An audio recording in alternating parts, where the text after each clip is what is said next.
ವಫ್ ಹೆಸರಿನಲ್ಲಿ ರೈತರ ಭೂಮಿ ಮಠದಿಂದ ಮಂದಿರ ಆಸ್ತಿಗಳನ್ನು ಕದಿಯಲು ಹೊರಟ ಕಾಂಗ್ರೆಸ್ ಸರ್ಕಾರ ಜನಕಲ್ಯಾಣ ಮರೆತು ಸಮಾವೇಶ ಮಾಡುತ್ತದೆ. ವಿಜಯೇಂದ್ರ ಲೇವಡಿ. ಕಾಂಗ್ರೆಸ್ ಸರ್ಕಾರ ಗ್ಯಾರಂಟಿ ಯೋಜನೆಗಳ ಹೆಸರಿನಲ್ಲಿ ಗಿಮಿಕ್ ಮಾಡುತ್ತಿರುವ ಭ್ರಷ್ಟ ಕಾಂಗ್ರೆಸ್ ಸರ್ಕಾರ ರೈತರ ಭೂಮಿ ಪಡೆಯಲು ವಫ್ ಹೆಸರಿನಲ್ಲಿ ರೈತರ ಭೂಮಿ ಮತ್ತು ಮಠ ಮಂದಿರ ಆಸ್ತಿಯನ್ನ ಕದಿಯಲು ಹೊರಟಿದೆ ಎಂದು ಬಿಜೆಪಿ ರಾಜ್ಯಾಧ್ಯಕ್ಷ ವಿಜಯೇಂದ್ರ ಪ್ರತಿಭಟನೆ ನಡೆಸಿದರು. ಲಿಂಗಸಗೂರಿನಲ್ಲಿ ಆಯೋಜಿಸಿದ್ದ ಕಾರ್ಯಕ್ರಮದಲ್ಲಿ ಸಭೆಯನ್ನ ಉದ್ದೇಶಿಸಿ ಮಾತನಾಡಿದರು. ಗ್ಯಾರಂಟಿ ಯೋಜನೆಗೆ ಹಣವಿಲ್ಲ, ಅಭಿವೃದ್ಧಿ ಕೆಲಸಗಳು ಎಲ್ಲವೂ ನಿಂತು ಹೋಗಿವೆ ಎಂದು ಎಲ್ಲ ಕಾಂಗ್ರೆಸ್ ಪಕ್ಷದ ಶಾಸಕರುಗಳೇ ಹೇಳುತ್ತಿದ್ದಾರೆ. ಅಭಿವೃದ್ಧಿ ಕೆಲಸಗಳಿಲ್ಲದೆ ಗುದ್ದಲಿಯನ್ನ ಮೂಲಿಗೆ ಸೇರಿಸಲಾಗಿದೆ ಎಂದು ಲೇವಡಿ ಮಾಡಿದರು. ಸಿದ್ದರಾಮಯ್ಯನವರ ಮೂಡ ಪ್ರಕರಣದಲ್ಲಿ 700 ಕೋಟಿ ಅಕ್ರಮ ನಿವೇಶನದ ಬಗ್ಗೆ ನಡೆದಿದೆ ಎಂದು ತನಿಖೆ ಸಂಸ್ಥೆಗಳು ಹೇಳುತ್ತಿದ್ದಾರೆ.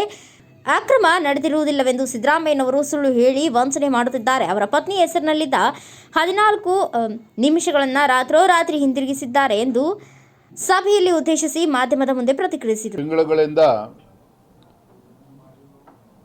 ರಾಜ್ಯದಲ್ಲಿ ವಕ್ಫ್ ಬೋರ್ಡಿಂದ ನೋಟಿಸನ್ನು ಹೋದ ನಂತರ ರೈತರು ಆತಂಕದಲ್ಲಿದ್ದರು. ರೈತರು ಸಾವಿರಾರು ಎಕರೆಗಳಿಗೆ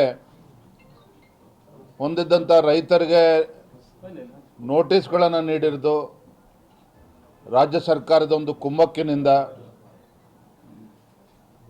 ಸಾವಿರಾರು ವರ್ಷಗಳ ಇತಿಹಾಸ ಇರ್ತಕ್ಕಂಥ ದೇವಸ್ಥಾನಗಳಿಗೆ ಮಠಮಾನ್ಯಗಳಿಗೆ ನೋಟಿಸ್ಗಳನ್ನು ನೀಡಿ ಅದು ಕೂಡ ವಕ್ಫ್ ಪ್ರಾಪರ್ಟಿ ಅಂತೇಳಿ ರಾಜ್ಯ ಸರ್ಕಾರದ ಕುಮ್ಮಕ್ಕಿನಿಂದ ನಡೀತಾ ಇತ್ತು. ಒಂದು ಕಡೆ ಕೇಂದ್ರದಲ್ಲಿ ನರೇಂದ್ರ ಮೋದಿಜಿ ನೇತೃತ್ವದ ಭಾರತೀಯ ಜನತಾ ಪಾರ್ಟಿ NDA ಸರ್ಕಾರ ವಕ್ಫ್ ಕಾಯ್ದೆಯನ್ನು ತಿದ್ದುಪಡಿ ತರಬೇಕು, JPC ಜಾಯಿಂಟ್ ಪಾರ್ಲಿಮೆಂಟರಿ ಕಮಿಟಿಯನ್ನು ಕೂಡ ರಚನೆ ಮಾಡಿ ಆ ಕಮಿಟಿ ದೇಶಾದ್ಯಂತ ಬೇರೆ ರಾಜ್ಯಗಳಿಗೂ ಕೂಡ ಭೇಟಿಯನ್ನು ಕೊಟ್ಟು ಮಾಹಿತಿಗಳನ್ನು ಸಂಗ್ರಹ ಮಾಡಿ ವಕ್ಫ್ ಅಮೆಂಡ್ಮೆಂಟ್ಗೆ ಒಂದು ತಿದ್ದುಪಡಿನ ತರಬೇಕು ಅಂತೇಳಿ ಪ್ರಯತ್ನ ನಡೀತಾ ಇರುವಾಗಲೇ ರಾಜ್ಯ ಸರ್ಕಾರದ ಕುಮ್ಮಕ್ಕಿನಿಂದ ಈ ರೀತಿ ನಡೆದಿರ್ತಕ್ಕಂಥದ್ದು. ರಾಜ್ಯದಲ್ಲಿ ರೈತರು ಆತಂಕದಲ್ಲಿದ್ದರು. ಹಾಗಾಗಿ ಭಾರತೀಯ ಜನತಾ ಪಾರ್ಟಿ ಒಂದು ವಿರೋಧ ಪಕ್ಷವಾಗಿ ನಾಡಿನ ರೈತರು ಇವತ್ತು ಸಂಕಷ್ಟದಲ್ಲಿದ್ದಾಗ ರೈತರ ಪರವಾಗಿ ಹೋರಾಟವನ್ನು ಮಾಡಬೇಕು, ಧ್ವನಿ ಎತ್ತಬೇಕು, ರೈತರಿಗೆ ಒಂದು ಧೈರ್ಯ ತುಂಬತಕ್ಕಂಥ ಕೆಲಸ ಮಾಡಬೇಕು ಅಂತೇಳಿ BJP 3 ತಂಡಗಳಲ್ಲಿ ರಾಜ್ಯ ಪ್ರವಾಸವನ್ನು ಮಾಡ್ತಾ ಇದ್ದೇವೆ.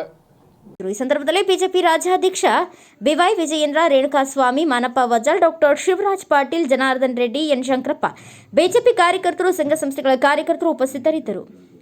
Bureau report, Garladinni, Veeranagouda.